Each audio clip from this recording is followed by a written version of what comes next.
بیت المقدس، بیت المقدس اور یروشلم، یہ پورا سٹی ہے۔ اس سٹی میں، اس پورے سٹی میں ایک ایریا ہے، اس ایریا کو بھی بیت المقدس کہا جاتا ہے۔ جس طرح پورے سٹی کو بیت المقدس کہا جاتا ہے نا، اس اسپیسیفک اس ایریا کو بھی کیا کہا جاتا ہے؟ بیت المقدس کہا جاتا ہے۔ اسی طرح اسے بیت المقدس کے ساتھ ساتھ حرم القدسی یا شریف بھی کہا جاتا ہے، حرم شریف بھی کہا جاتا ہے، اور اسی ایریا کو مسجد اقصی بھی کہا جاتا ہے۔ بیت المقدس، بیت المقدس، یروشلم، القدس، یہ پورا سٹی ہے۔ اس سٹی میں ایک خاص ایریا ہے جسے حرم شریف، حرم القدسی شریف، مسجد اقصی یا بیت المقدس کہا جاتا ہے۔ اسی ایریا میں وہ بلو گنبد والی یا گرے گنبد والی مسجد بھی ہے، اور اسی ایریا میں قبۃ الصخرہ جو گولڈن گنبد ہے وہ بھی ہے۔ یعنی وہ جو بلو ایریا ہے وہ بھی بیت المقدس کا پارٹ ہے، مسجد اقصی کا پارٹ ہے، اور جو گولڈن گنبد ہے وہ بھی کیا ہے؟ مسجد اقصی ہی کا پارٹ ہے۔ اب یہ کنفیوژن ہوتی کیوں ہے؟ ہم اس کو بھی ذرا سمجھ لیں، یہ کنفیوژن ہوتی کیوں ہے؟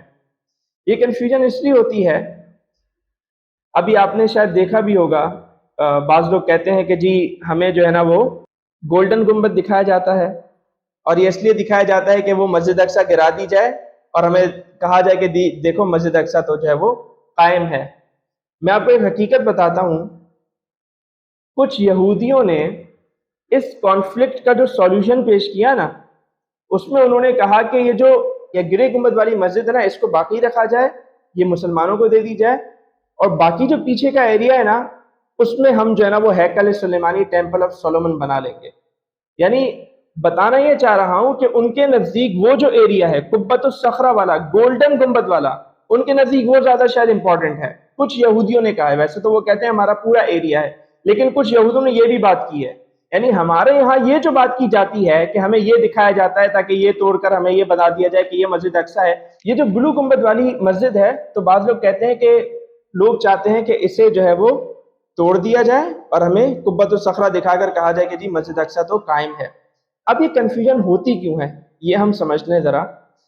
بیسکلی حضرت عمر فاروق رضی اللہ تعالی عنہ جب بیت المقدس گئے تو اس وقت یہ جو سرزمین تھی، یہ جو مسجد اقصی کا جو ایریا تھا یہ فلیٹ تھا، وہاں کوئی مسجد بنی بھی نہیں تھی، بس وہ ایریا تھا اور پتا تھا کہ یار یہ ایریا کیا ہے؟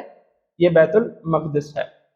اب ہوا کیا، وہ ایریا بالکل فلیٹ تھا، وہ بالکل پلین تھا، وہاں کوئی مسجد تو تھی نہیں، وہاں کوئی گنبد تو تھا نہیں، تو حضرت عمر فاروق رضی اللہ تعالی عنہ نے وہاں پر کیا کیا؟ ایک مسجد بنا دی۔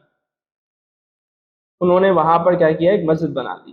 پہلے انہوں نے قبۃ الصخرہ کو ڈھونڈا، صخرہ یعنی چٹان کو، وہ چٹان قبۃ الصخرہ جو ہے، اس چٹان کی امپورٹنس یہ ہے کہ نبی کریم علیہ السلام نے جب معراج کی جرنی جو اسٹارٹ کی وہ اس چٹان سے اسٹارٹ کی تھی، تو فاروق اعظم رضی اللہ تعالیٰ عنہ نے پہلے اس چٹان کو تلاش کیا، جب وہ چٹان آپ کو مل گئی تو اس کے بعد آپ نے جو ہے وہ مسجد بنائی۔ اچھا، وہ جو چٹان ہے وہ یہودیوں کے لیے بڑی امپورٹنٹ ہے۔ وہ یہودیوں کے لیے امپورٹنٹ کیوں ہے؟ کیونکہ ان کے نزدیک یہاں پر فرشتوں کا نزول بھی ہوتا ہے۔ ان کا جو اوپینین ہے وہ یہ ہے کہ جس طرح ہم کہتے ہیں نا حضرت اسماعیل ذبیح اللہ ہے، وہ کہتے ہیں حضرت اسحاق ذبیح اللہ ہے، تو وہ کہتے ہیں کہ حضرت اسحاق کو حضرت ابراہیم اسی چٹان کے پاس قربان کرنے لائے تھے، ان کے لیے وہ چٹان بڑی امپورٹنٹ ہے۔ تو اس موقع پر ایک بڑا دلچسپ واقعہ بھی ملتا ہے۔ حضرت کعب احبار، یہ تابعی بزرگ ہیں، اور حضرت عمر فاروق رضی اللہ تعالیٰ عنہ کے دور میں یہ ایمان لائے، اور یہ یہودیوں کے بہت بڑے عالم تھے حضرت کعب احبار۔ حضرت عمر فاروق رضی اللہ تعالیٰ عنہ نے حضرت کعب احبار سے پوچھا کہ بتاؤ مسجد کہاں بنانی چاہیے؟ حضرت کعب احبار نے کہا کہ جی ہمیں جو ہے نا مسجد اس چٹان کے پیچھے بنانی چاہیے تاکہ یہ چٹان جو ہے وہ ہمارے سامنے رہے۔ تو حضرت عمر فاروق رضی اللہ تعالیٰ عنہ نے کہا کہ لگتا ہے کہ تمہارے اندر اب بھی کچھ نہ کچھ یہودیت والے ایفیکٹس ہیں، تو بولا میں تو مسجد آگے بناؤں گا۔ تو انہوں نے یہودیوں کا رد کرنے کے لیے وہ مسجد جو ہے وہ آگے بنائی۔ تو اب مسجد بنائی تو کیا ہوا؟ اب ظاہر سی بات ہے اس پورے ایریا پہ مسجد نہیں بنائی، بلکہ وہ خاص ایک اسپیسیفک مقام پر انہوں نے کیا بنا دی؟ ایک مسجد بنا دی کہ یہاں پر آئیں اور مسلمان یہاں پر جو ہے وہ نماز ادا کر لیں، ورنہ وہ پورا ایریا مسجد اقصی کا ایریا ہے۔ اگر آپ گوگل کریں گے مسجد اقصی کو ذرا سرچ کریں گے، دیکھیں گے نا، قبۃ الصخرہ کے پاس ایک چھوٹا سا گنبد آپ کو نظر آئے گا، وہ گنبد کہلاتا ہے قبۃ النبی۔ اور وہ قبۃ النبی اس لیے کہلاتا ہے کیونکہ نبی کریم علیہ السلام نے وہاں انبیاء کی امامت فرمائی تھی. اب انبیاء کی امامت کہاں ہوئی تھی؟ مسجد اقصیٰ میں نا. تو مطلب کہ وہ پارٹ بھی مسجد اقصیٰ میں شامل ہے. لیکن مسجد جو بنی ہے وہ ایک خاص ایریا میں بنی ہے، اور وہ پورا ایریا باقی کیا ہے؟ کھلے آسمان تلے ہے. لیکن وہ پورا ایریا مسجد اقصیٰ کا ایریا ہے، صرف اسپیسیفکلی وہ مسجد نہیں ہے. قبۃ الصخرہ بھی مسجد اقصیٰ میں شامل ہے، اسی طرح اور بھی جو دیگر نشانیاں ہیں وہ بھی مسجد اقصیٰ میں کیا ہے؟ شامل ہے. تو ہوا یہ تھا کہ جب فاروق اعظم رضی اللہ تعالیٰ عنہ نے مسجد بنا لی تو اس کے بعد لوگ تو سمجھتے تھے کہ مسجد اقصیٰ پورا ایریا ہے، لیکن ایک زبان پر جو چل جاتی ہے نا بات، وہ ہوا تھا کہ لوگ ہے نا مسجد کو مسجد اقصیٰ کہنے لگے تھے اور اس ایریا کو حرم شریف کہنے لگے تھے.